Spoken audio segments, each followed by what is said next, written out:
behind that. Okay, thank you.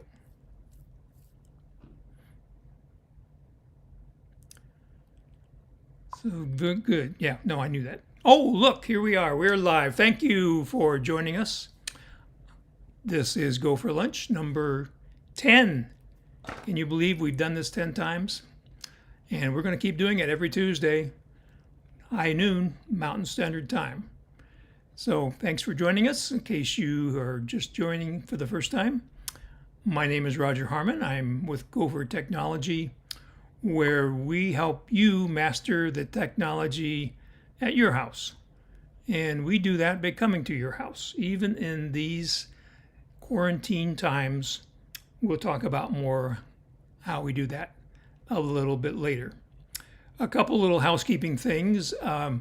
Please feel free to ask questions, but don't be offended if I don't answer your questions right away. I want to go through a topic, and then I'll pause and we'll do questions.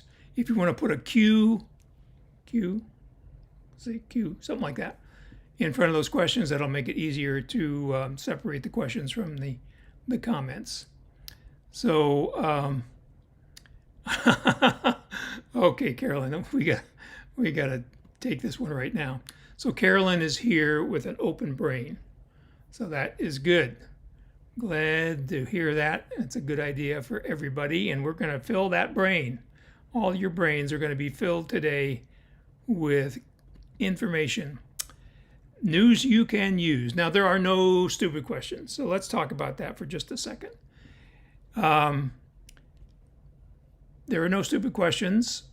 Plus, bonus, when you ask a question, you are not only getting an answer for you, but you're helping the other people here that may not have thought of that question, or they thought of the question but they didn't ask it. So we will try to learn 5 new things, as is the saying on Mac Geek Gab, but that's a whole different story. So that said, we're going to start by following up on last week's Go for Lunch, where we talked about protecting the old eyeballs from too much blue light on the old computer screens and the other device screens that you are constantly looking at, especially in this stay-at-home time. So first, a little, unfortunately, we're not being sponsored here by these guys, but my eye doctor recommended Refresh lubricated eye drops. So it comes in a box with 100 vials. The vials look like this.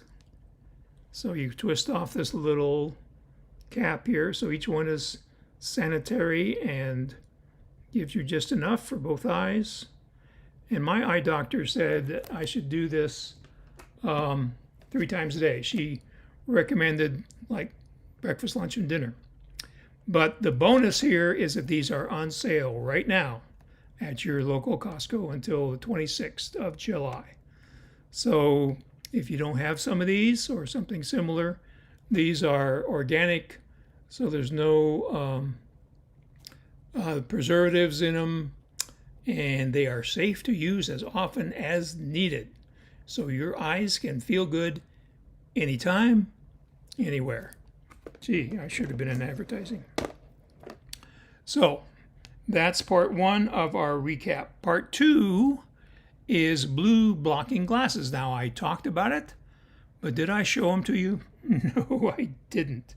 So let's start with some inexpensive blue blocking glasses. They look exactly like this. Okay, so these, as you can tell, are safety glasses, but they have the bonus of blocking that blue light that can keep you from having a good sleep. So these are made by a company you may have heard of if you've ever dealt with safety glasses, UVex, which I see now is a Honeywell company. So we all know Honeywell, good company, been around for years, so is UVex. And so these are nice glasses. So another bonus here, when you're wearing your mask, you see the people with face shields. So this is what I could look like when I come to your house to help you with one-on-one training. Then you wear your safety blue blocking glasses, and you can't touch your eyes. You see, you just can't do it. So two uses: block the blue and keep you from touching your eyes. So if you want to go up in the world a little bit, these are what the professional gamers wear. Can you believe that electronic gaming is a professional sport now? Incredible. So these are made by a German company called Gunnar. I believe I'm pronouncing that properly. And so they're a little nicer. The lenses are glass. Well, maybe not. Could be glass. I'm not sure. They're a little more stylish. And of course, the UVex costs about $10 or less on Amazon. I haven't priced them actually at Home Depot and Lowe's, but I imagine they're there. But on Amazon, I think they're actually $8.95 or something. So very inexpensive. They do the job. And of course, you can use them when you're using power tools and other things. So multi-purpose. These run about in the $50 range. They're made out of metal, so they're pretty sturdy. And then, of course, the third option for blue blocking glasses are your prescription glasses. So if you haven't already, you can have your optometrist put the blue coating on that, again, blocks that blue light coming from the screen. And then also, if you don't have computer glasses, you might think about that. So when you ask for computer glasses, you want to tell the optometrist the distance between your eyes and the screen. So if you're on a big, like a 27-inch iMac, maybe you're going to be further away. If you're on a laptop, you're going to be closer. So let them know what that is. So that's my my follow-up to the vision episode last week. So any questions about blue blocking glasses, eye care? And of course, you should take a break. We talked about the 20-20-20, where you, every 20 minutes, you focus 20 feet away for 20 seconds to give your eyes a break. So they're not getting that eye strain of being constantly, staring at the same distance. So not good for your eyes. Okay, then, let's talk about Time Machine. Now, as I mentioned in the GoFor Gazette, and if you'd like to get a subscription to the GoFor Gazette, that's easy. You can use the email or phone number you'll see at the end. You can leave a comment, and we will certainly add you to the mailing list.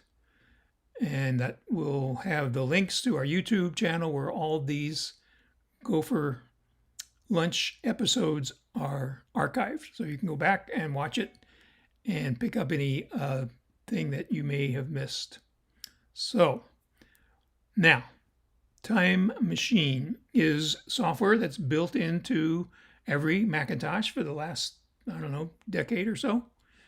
And it automatically backs up your computer. It either does it every hour, or it can be set by using a free utility, which we're not going to get into today, that lets you set a time like once a day, which is what I usually do for my clients. And that way you don't have as much wear and tear on your backup drive, which has to be a dedicated external backup drive dedicated to Time Machine. So let's look at how we do that. So first of all, in your menu bar, if I've been to your house, you will see a circle with an arrow in the circle, and in the center you'll see clock hands, the big hand and the little hand. So that's your Time Machine icon. And then probably on your desktop, you will see that same icon on a hard drive, which is your dedicated Time Machine backup drive. So if that's not there, you can go to your time machine preferences. At the bottom of that window, you'll see a little checkbox. And you check that, and that icon will appear as if by magic. So let's actually do this. So the reason I used that screenshot was because my Ecamm software doesn't seem to want to show the menu bar. So here you see my notes, so you can see that I actually prepare, which is a good thing. So we're going to minimize those. So now I am going to that little icon in the menu bar that I just told you about, but you can't see it. And I'm dropping down to Enter Time Machine. So it says Enter Time Machine when the drop-down menu appears. So fasten your seatbelts. Here we go. So now we are in Time Machine. So again, the only way that you know you have a good backup is by testing it, by restoring a file. So on the right-hand side here, you can see, apparently you can't see my cursor. Anyway, on the right-hand edge of the screen, there it goes. It's just a little slow. So here's your timeline. So in my case, I started this particular time machine volume on Sunday, May the 3rd. Yours will probably go back a lot further. So now if I go back to Sunday, May the 3rd, you'll notice that this screenshot is not on my desktop because it hadn't been created yet. Okay, so that's how you do that. So you can go back here any place you want and get files. Now you cannot retrieve files from trash. So you have to know what folder that file was in before you put it in the trash, and that's where you retrieve it from. Okay, but you can retrieve files that have been trashed, but they have to be retrieved from their original source. So you see here on July the 2nd, we only have one thing on our desktop, the screenshot. So to restore that, because it's already highlighted, we click on the restore button, which is right here at the bottom of Time Machine. So Time Machine is going to quit. The desktop is going to appear. Now in this case, because it was still on the desktop, which would not be the case if you were restoring something that you had trashed, you wouldn't have this choice of keeping the original, keeping both, or replace. So let's just say we're going to keep the original. So we restored it, and there is our screenshot right there. So it's that easy. So I would recommend that you do this like, once a month would probably be a good time to do that. Now let's again review, excuse me, review what we know about hard drives, and that is that the manufacturer of hard drives tell us they don't expect these devices to last more than 3 to 5 years. Just letting that sink in. So here's a hard drive with the cover taken off. So you can tell that this is a highly mechanical device. The platter goes around at either 5,600 revolutions per minute, or higher performance ones are 72 RPM. And then that little arm that you see there is constantly moving back and forth very fast. So a lot of moving parts here, and those moving parts do not last forever. They wear out. So you need to make sure that your time machine drive is at least in that 3 to 5 year window so that you can depend on it. And if it's not, you need to replace it. Now, if you get a solid state drive, it's not as critical, but solid state drives, unfortunately, do have a limited life as well. So they do not last forever.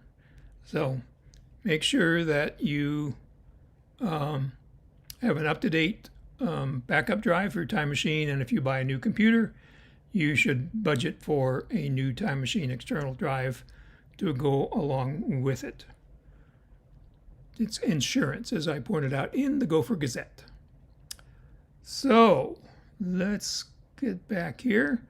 If you would like to be notified when we go live, you can subscribe. And that way you'll be notified. Let's see that again. Don't forget, subscribe. Okay. So again, as I mentioned, the links to everything is in the Gopher Tech Gazette, which comes out every Monday morning at 7 o'clock. So you can find that in your mailbox if you have not subscribed. Again, please leave a comment with your address, your email address, and we will make sure you're added to the mailing list, just like Bob did, and Kurt. And okay, so any questions about restoring your Time Machine backup? Very important. Your backup is only as good as its ability to restore files. So kind of two parts. One, back things up. Two, make sure you can get to that backup by doing a test restore on a regular basis. Perhaps once a month is a good time. Okay then, well, thank you for joining us. And again, if you have any questions, please feel free to email, to call, or to comment. And I will see you next time.